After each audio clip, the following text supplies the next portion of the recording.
This video is going to have to do with self-presentation and impression management. Previously, I had talked about how we perceive ourselves, how we see ourselves, how we form our self-concept. But one of the things that we do when we're out functioning in the world in terms of our self-image is we like to present a certain image to other people. And so impression management is a set of skills or tactics that we can use to present a certain version of ourselves to others, to influence others. So we adjust our public self-presentation to hopefully give the right view of ourselves to others. Now, when we talk about impression management, there are lots of different specific terms or types of behaviors that we can talk about. And one of those is this thing called ingratiation. Ingratiation, I like to use sort of the everyday term for it, sort of a kissing up, maybe being a brown noser sort of thing. We've all seen this at some point.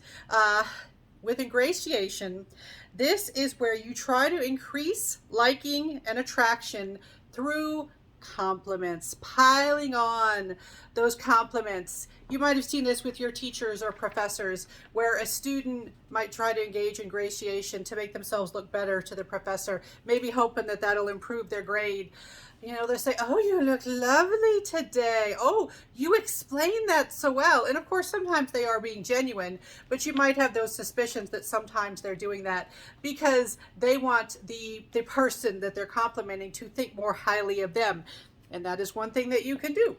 And so with ingratiation, we can talk about other enhancement, and that is where you praise the person. Other enhancement is where you point out the positive characteristics of a person. You tell them they did a good job. Maybe you're in a job interview and you say, "Oh, I'm excited to interview for this company. I've heard so many good things about you as a manager. Everybody talks so highly of you. You are amazing." And they're trying to make this person feel really good about themselves and then feel good about that person that's telling them the good stuff about themselves.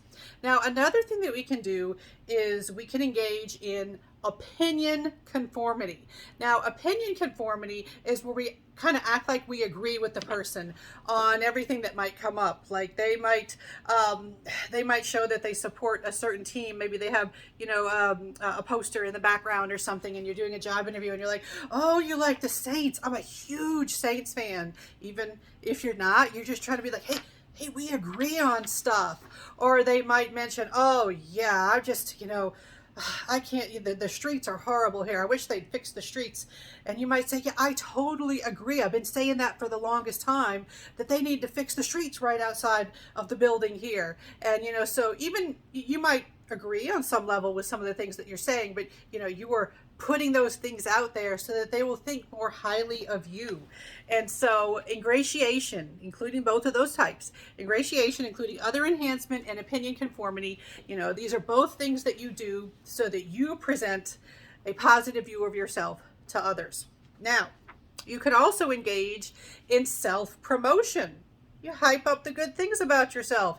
You can praise yourself. You can point out the positive, the desirable characteristics that you might have. So you make positive self-statements. Positive self-statements to play up your skills or your competence. And this is certainly something you don't just tend to do in a job interview. You kind of have to do in a job interview. They practically beg you to do those things like, "Hey, tell us what's good about you. Why should we hire you?" Now, when you engage in self-promotion, and that can include just simple things like saying, "Hey, I've got this degree, I've got this many years of experience, and I am really good at this aspect of the job. I know how to use this type of software, and I can do these things, and I bring these particular skills." Now, you can engage in self-enhancement. Excuse me. And self-enhancement is where you overstate your accomplishments. You make your accomplishments seem more amazing or impressive than they actually are. It's kind of, exaggeration sort of thing. You make your accomplishments seem more significant. So maybe you did something that was moderately impressive, but you play it up. You know, like maybe you installed new software at a place where you worked, but you phrase it as, I brought in new equipment and I innovated our technology system. And you just kind of make it sound like more than it actually was. And people do this all the time in job interviews. You know, it's not like it's a rare thing to happen, but that's one example of self-enhancement. Now, another thing that some people engage in, and boy, do people get annoyed when they find out, when they catch someone doing this, is they engage in entitlement.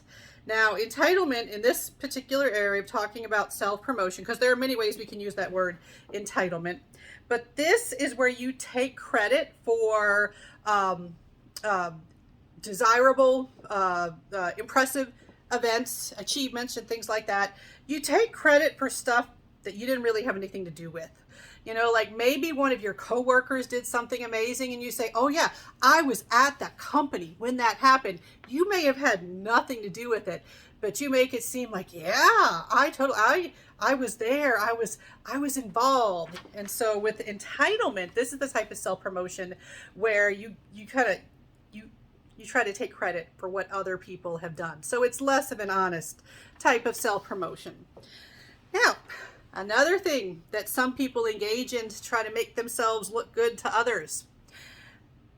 You ever been around somebody who wears designer clothes or expensive, impressive things, drives the fancy car, and you're like, gee, why are they putting all that money into the fancy stuff? Or perhaps they always have their phone ready to take a picture for Instagram. You know, if they go to a nice restaurant, they're like, wait, I gotta catch this picture. And you're like, what are they doing? Why is this so important to this person? They may be engaging in conspicuous consumption. Conspicuous consumption is where you have public display of impressive material, products, and settings. It's basically wearing the expensive clothes, showing off the fancy, impressive settings. You know, like when you go on a vacation, but you got to make sure people know you went on that fancy vacation that was probably expensive or hard to get. That's an example of conspicuous consumption. You know, there are some people who might have some nice things, but they don't really, call attention to it. But, with conspicuous consumption, it's like, oh, did you notice? This isn't all that fancy. But, if it was like a designer Rolex watch or something, you'd be like, oh, did you happen to notice? Look what I got there. Or you buy, a pair of designer shoes. You take the Instagram photo, like, I have to make sure everybody knows that I got these.